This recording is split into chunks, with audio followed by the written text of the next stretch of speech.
What's good, everybody? My name is Gentleman Jug. And I'm Son. And welcome back to the Gentleman Juggcast, episode 59. How you doing today, boy? Well, I've been better. It has been a dog's age again. You know, it just took a while to get our ducks in a row again to do this. I am so happy to say that we have gotten some of the ducks in a row. Okay, we got another movie for y'all this week, and what is that, boy? Captain America. Captain America. I believe it came out in 2011 because the Avengers came out in 2012. So with that, we are getting into the first team up movie of the MCU, Yeah. and I'm excited to talk about all of that stuff leading up to that point. What are you looking at? What in the fuck are you looking at? I'm back. All right. So, we got to get into this movie. What's this movie called? Captain America. Captain America. The first Avenger. Yeah, that's the whole title, really. Captain America, the first Avenger. Even though everyone says it was Captain Marvel. They try to say it was Captain Marvel, but they were wrong. It's Captain America. That's who the first Avenger is. Don't get it twisted. Captain America is the first Avenger. Not Marvel, Fury. Okay? America. Captain America. Don't piss me off with that crap. Okay? So, this movie was another one of those that cost $140 million to make, and it made about $370 million at the box office. I was not hyped for this movie. I mean, I don't think I was really aware of what was really going on, but I can actually say I saw this in theaters. Yeah, I think it was your first one, right? First one of the First MCU movie you saw in theaters. Yeah, I was there. I saw it. Yeah. Like I say, I was not hyped for this movie. I rode the train of everybody else who was kind of a little upset that Chris Evans, who gets to play Steve Rogers, was playing another superhero. Oh. And it was like not that recent.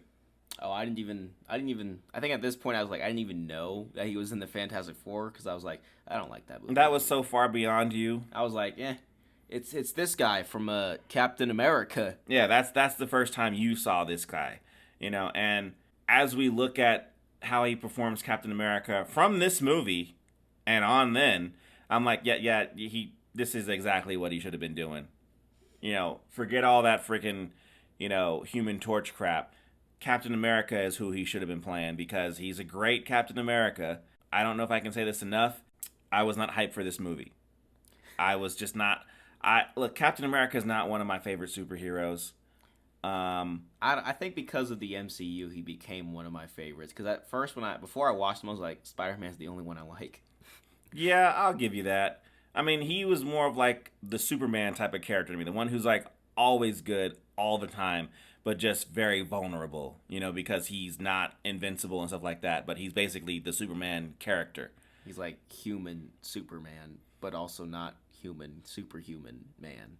He's practically superhuman, Now, I didn't know for a while that that this particular character was going to be as big as he was in this movie. And so to sit there and make a character like this at the same time a Superman movie was coming out, I was like, the character who I think is going to be the bigger type of character who is always going to be the most good is going to be Superman. Yeah. And then, Captain America came out and showed us exactly how to do a Superman movie. It's funny, as the first time I was looking at this movie and I saw the trailers, I'm like, why does Captain America have a gun? I thought he was a hero. Yeah, he is. He still shoot a motherfucker, though. He still shoot somebody right in the fucking head. But now I'm like, oh, it's fine. It looks cool.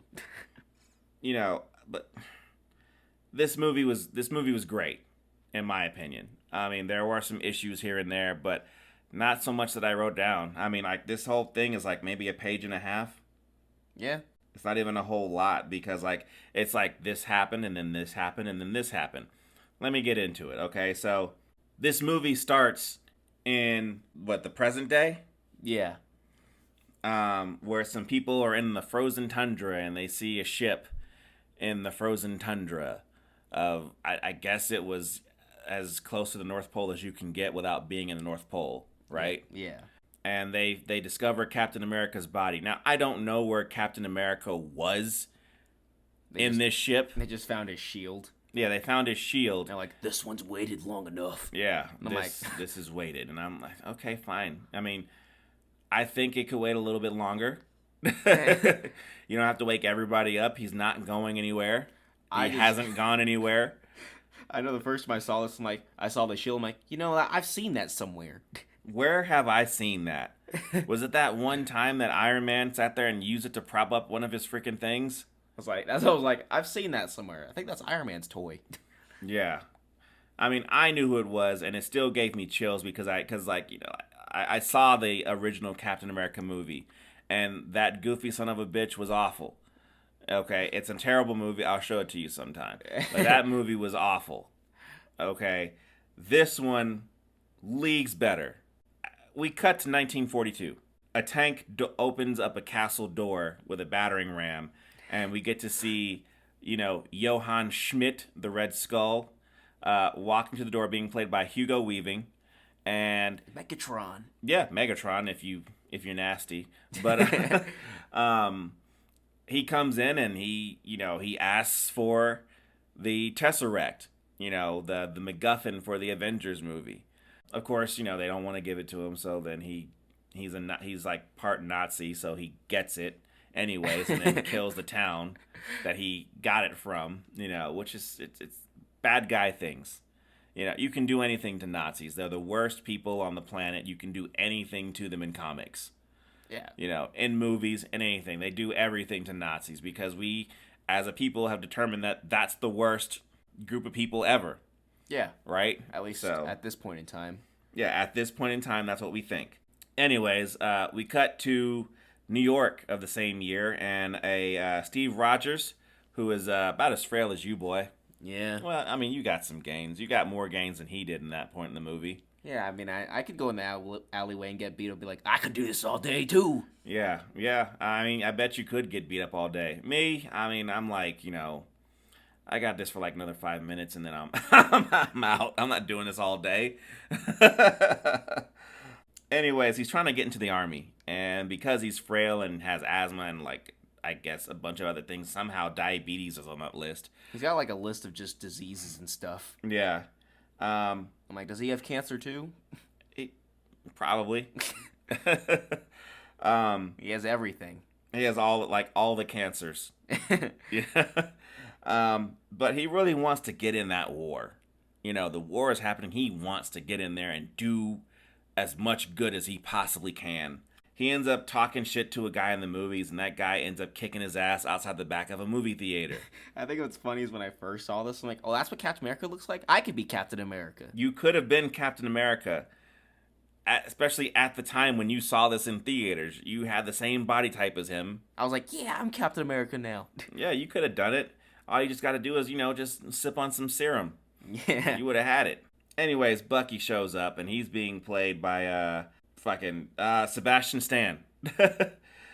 He's playing Bucky, and Bucky comes out and kicks this guy's ass, and then they move on. We get to see a young Howard Stark. I don't think I wrote down who he's being played by. Yeah, I did. Dominic Cooper. And I look at this Howard Stark. He acts. It's like they're trying to make him act like Tony Stark, but then we see the older Howard Stark, and he's not that. And he's not that at all. Even when Tony Stark gets older, by the time Endgame comes along, he's still pretty much himself. He's not, drastically different like his father. Something happened to Howard Stark. Something happened. I guess you got to watch Agent Carter to find out what happened to him. Plug another show that we're not going to watch. Well, I mean, I've watched it, but I watched 5 episodes. I think I watched all of it, and then I fell asleep. I mean, it's fine, but we're not talking about that. We're talking about this. Yeah, I liked how this showed off that thing from Iron Man 2. Thing from Iron Man 2 that he found his reactor from. They showed the actual place that was built. Oh yeah, Eh, I was like, that's kind of, because I didn't notice that when I first watched it, but after watching, I'm like, that's kind of cool. it's like neat. It's like neat. Anyways, it gets to a point where Captain America's sick and tired of freaking being small and frail and not being allowed to go into fight in the army and so on and so forth. This guy is apparently going to go to jail because, enlisting in multiple areas is against the law. Probably because it wastes people's time for them to tell you no everywhere, but whatever. Dr. Erskine shows up. I don't remember Dr. Erskine's first name, but I know that he's being played by Stanley Tucci. Stanley Tucci, who you would know from Transformers, the fourth one. Whatever the fourth one was, when they first showed up Galvatron with. Yeah. He was the bald guy in that one. Masterpiece. Is that his name? No, Masterpiece movie. Oh, the movie? Oh, yeah, it was excellent. If you haven't seen it, fucking don't watch it. Yeah, because then you'll ruin how hyped it is, Dr. Erskine ends up giving Steve Rogers a chance, and then we, of course, go through the montage of watching Steve. Like, they really push really how hard that this guy has no muscles. He can't do anything in the army. They push that real hard. Like, oh, man, he's so skinny. Oh, man, he's got no muscle. Somebody get that man a sandwich. That's all they said. Somebody get him a sandwich. Get him a sandwich. That's what they kept saying. They just kept saying, like, oh, man, he's embarrassing me. Oh, gee, get that kid a sandwich. Oh, man. He needs to eat. He needs a sandwich. Preferably toasted, both pieces of the bread, lettuce, tomatoes, bacon, and a little small dollop of, like, sandwich spread. It's like, oh, I'd feed him the grass if I could. I guess. You go for it, Might taste good. I have never had a mouthful of grass. I say that knowing I have had a mouthful of grass. So Was it delicious? I was bullied one day and I got my mouth shoved into some grass and I took a bite.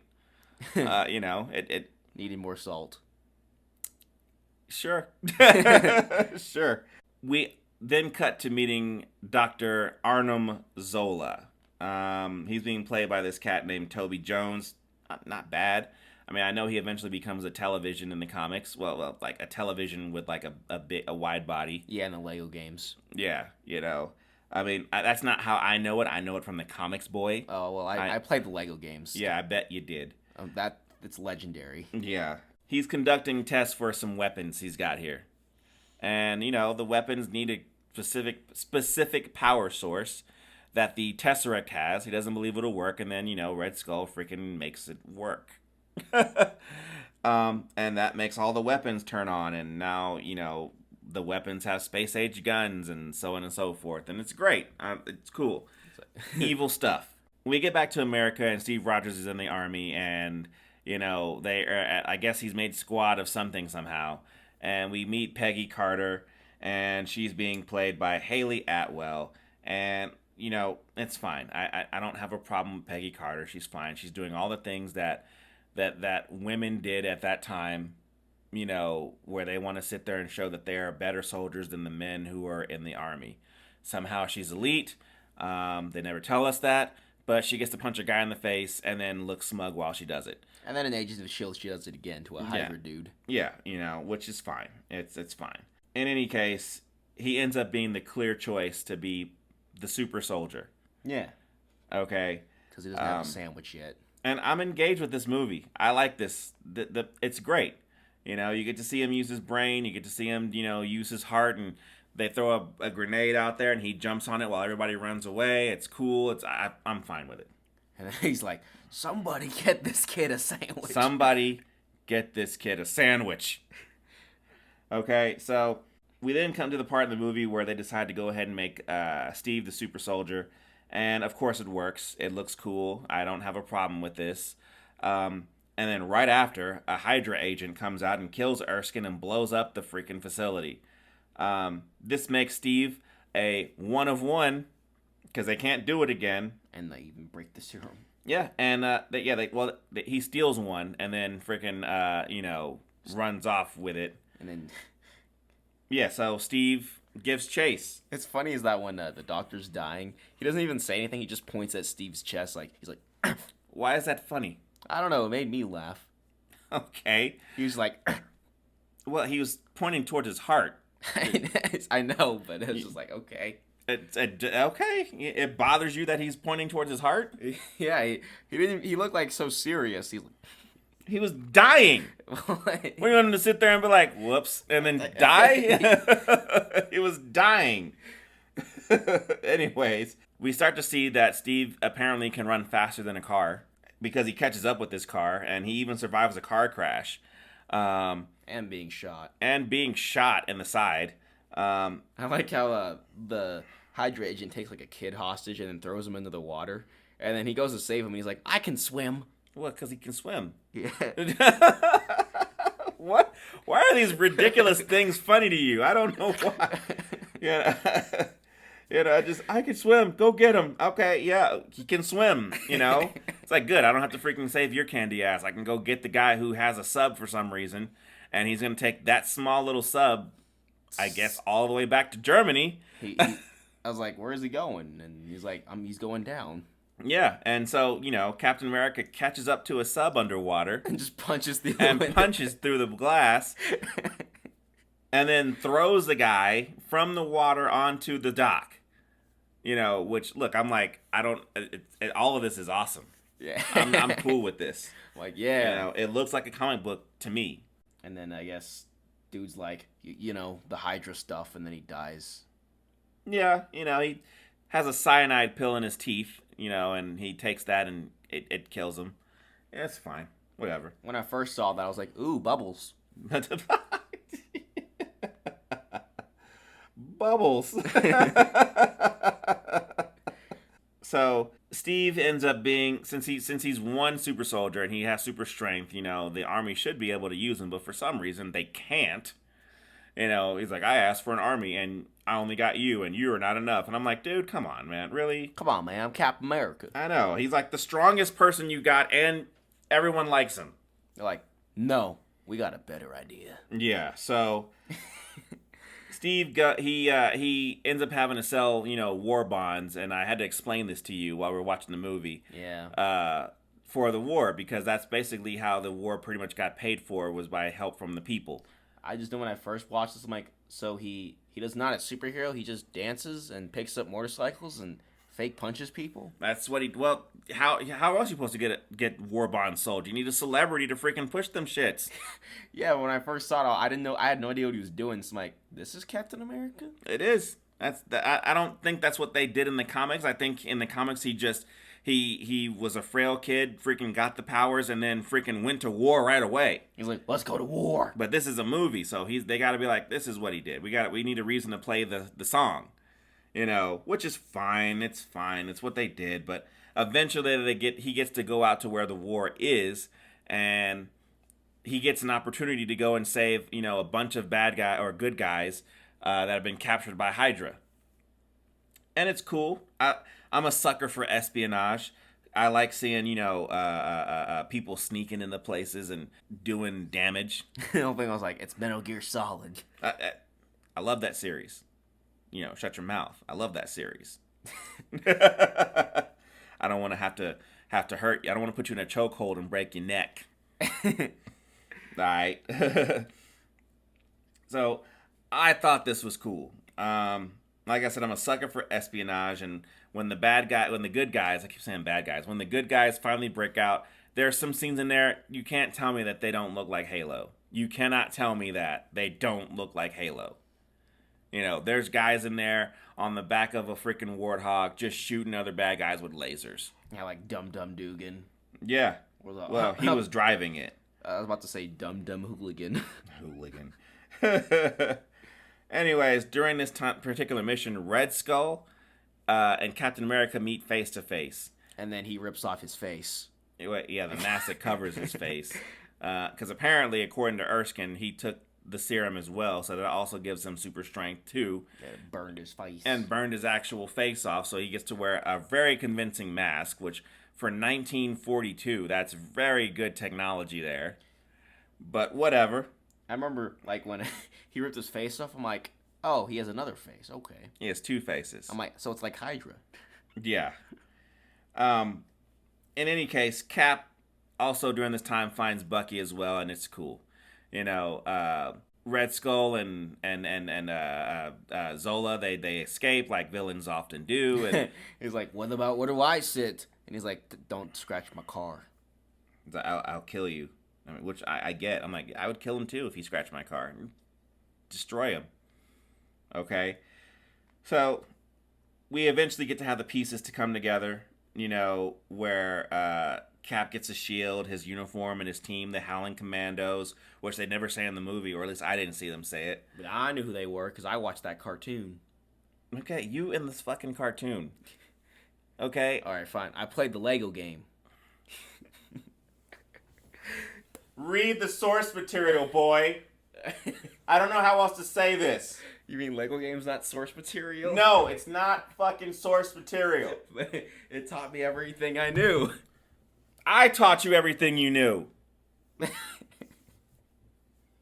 Enter a montage. We get to see, you know, Captain America killing people and saving the day and blowing things up, and it's cool. It just happens out of nowhere. He's like, all right, montage time, and they just start blowing stuff up, and you know all the funny stuff where they run into their vehicles and stuff. And I would have much rather not seen it as a montage. I wish I'd rather seen like these things as missions. But I mean, you only have so much time in a movie, right? Yeah, and then he just throws his shield, and yeah, it's cool. It's cool. You know, there's finally a chance to capture Zola on a train, which reminds me of Uncharted 2. You can't tell me it doesn't, because it does. Oh my, let's go. Captain America and Uncharted, let's go. Yeah, and in this scene, apparently we end up losing Bucky, and he falls into the abyss. It's funny is that when he first fell, I'm like, oh no, not that guy. I mean, I'll never see him again. So you didn't respect how popular Bucky was. You just didn't know. I was like, this guy's his friend. I'm like, I mean, it doesn't matter. I'm not going to see him again. Yeah. Famous last words. I'm not going to see this clown again. Like, he's out. He's done. So they do capture him, and then we do figure out what the plan for Red Skull is. And apparently the plan is that he's going to take his ship that he's been building with Zola, and he's going to take it to America, and he's going to just try to destroy the whole eastern seaboard. Why?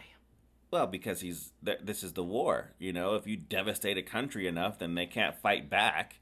You know, and probably most of the armaments for that time were being built on the eastern seaboard to go to all the way to Germany to take out the Nazis. You know, so of course, that's why he would destroy it. We finally move on to the third act. Captain America goes on his motorcycle, which I forgot could do all these crazy tricks and things. Like blow stuff up with missiles and destroy tank. He had tank missiles before Iron Man. He had tank missiles before Iron Man had tank missiles. You are right. And he put him on a motorcycle. Well, Howard Stark put him on a motorcycle. That's who did it. But he does get on the base, and he does get captured because apparently it's part of the plan. And Captain America and Red Skull meet face to face again. Captain America gets punched in the face, and then the freaking Howling Commandos come through, and they start freaking tearing up the base and getting all of the Hydra agents being killed. Okay, it's cool. All right, but eventually, in the chaos, the Red Skull takes the ship and he takes the fuck off. Yeah. And he's flying. And he got like this big plane. I'm like, oh, cool. Yeah, and it comes out of the side of a mountain in the Alps, I guess. I'm like, cool. Yeah, right. Captain America jumps on the ship. A series of shenanigans happen to where eventually Captain America and Red Skull are fighting each other. And in that ensuing chaos, Captain America ends up knocking the Red Skull into the Tesseract. I guess it's a port. I'm not sure. Yeah, and then it like breaks. It breaks and it comes out, and he's like, ah, crap. He's like, no, my plan. And then he picks it up. Wait, what? No, my plan. Okay. I don't recall him saying that at all. I don't know where you got that from. Are you insane? Okay. But Red Skull ends up grabbing the Tesseract by his hand and ends up getting shot into space. And I don't know. When I first saw it, I think it blew my mind because I'm like, what? He like picks it up and I just see this whole space thing. I'm like, what is going on? Because it's so different from everything else you've seen in this movie. You just all of a sudden like, what? Space? I'm like, space? And he's like, where am I going? I thought it was dope. I liked it. I was like, what is going on? I didn't know where he was going because it's the MCU and we didn't know shit. But, you know, just like Bucky, I'm like, well, doesn't matter. I'm not going to see him again. In any case, you know, Captain America turns around and sees the ship is flying into New York, and he decides, I'm going to go ahead and let this ship crash into the ocean. And this is a problem I have with this part of the movie. I see this, and knowing that he had control of the ship, I feel like he could have gone anywhere else with that ship. And he could have jumped out. He could have jumped out. He could have freaking landed it somewhere. Like, there were reasons where they kept saying that, you know, the ship was going to crash into New York. And I'm like, I mean, is it? Like, what's going to happen? Like, you can control it right now. And he was controlling it. He flew it straight into the frozen tundra. He's like, hang on, guys. I need to be in the Avengers movie. Yeah, I just didn't agree with me at all. Nothing for me on that one. But he did it, and yeah, it's fine. It's all fine. I mean, they had to find a way for him to get into the water, right? Yeah. So, you know, I would have thought of something different. And they could have just, I mean, I guess it's more epic than the way it happened in that cartoon where, like, he was, like, on a plane with Red Skull. Well, he was, like, you in this fucking cartoon. He was on a rocket, and then he just fell. He slipped. He's like, oh, no, Bucky.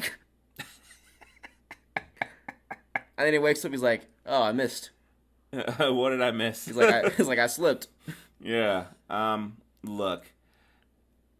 Once he does crash into the freaking water, and I guess he's in there forever. People have the little memorial for Captain America, and then, you know, the movie seemingly ends, but then there's a second ending where Cap wakes up in a hospital bed, and it's supposed to look like the year 1942 or 43, and he already can see that it's a trap, you know, because they played a baseball game on the thing, which is weird though, because they played a baseball game, you know, a year before he even came into Captain America. So it's like, what? You're not fooling anybody. Yeah, he's like, I know this game because I was there. Like, who do you think this guy is, Goku? Yeah. You know, you don't play a game from 1941 and then I become Captain America a year later, you know, and then you sit there and tell me that, you know, it's still the same that it's year. still the same year. It's funny is that he, like, just breaks through the wall and, like, oh, okay. Yeah, I'm like, you didn't know what was on that other side of the wall, but whatever, you know. He could have hit the ground. Gets out into the real world and sees New York, and I don't know why that. It didn't bother me. It actually it was weird. It kind of gave me like chills in a different way. Yeah, like, you know what I mean? I know, like that's like this scene and then that Thor scene where the hammer showed up, right? Yeah, yeah. It's like they both gave me chills, but I think this one kind of like more because I don't know. It's just like the way he runs out and he sees everything's around him. He's like, oh, I guess. Like, things are different now. He's like, I missed a lot. You know, but I'm cool with it. It's not a bother. And then we see Nick Fury and he's like, welcome. You know, we were going to break it to you slowly, but. You decided to break out of the freaking set that we had. So, you know, hey, welcome 70 years later. Yay. He's like, I missed a date. He's like, jeez. It's like, you know, whatever. Movie's over, but then, like, you know, of course, there's like the extra end credit scene where it's basically a trailer for the Avengers movie, is what it is. I know when I first saw it, I'm like, the Avengers? What is that? Like, what might this be? I just know when I first saw it, I think it also gave me chills, but like it was a movie scene, so I was like, but when they saw the trailer, I'm like, the Avengers? So all of these guys are going to be in the same movie? All of them in the same movie? I'm like, you mean this all built to something? It did. And we'll get into that when we get into that. But first, boy, I need you to tell me, what score do you give this? Well, I think it's probably I'm really thinking like a 3 or a 4. Well, give me a number. I'm gonna say 4. I'm giving it a 4 as well. Yeah. Um, I'm gonna say 4. Like I don't know why my memory had me in the 3 range, but it really is more of a 4. man, my memory had me think it was like a 3, but I think it's because like those last 2 scenes just really like make it better. I like the whole Somehow. movie start to finish, and I think this movie deserves the 4 that it's gonna get. Yeah. And then The next one will probably like a 20 or something. I don't know. No, it's 1 to 5. That's what our scale is. 1 to 5. 5-0. So you guys, I need you to get real close to the screen, or put your headphones in real deep into your ears. I need you to hear something. I need you to like, subscribe, hit the bell icon, do all the shit that the other YouTubers tell you to do. Oh, I thought you were gonna say we're about to bring together a team of remarkable people. No, the team is me and you is what it is. That's what we're doing. But in this particular case, you guys, we're trying to get big on YouTube. Okay? And the only way I can do it is with viewers like you, because this is PBS over here. All right? We need the donations and the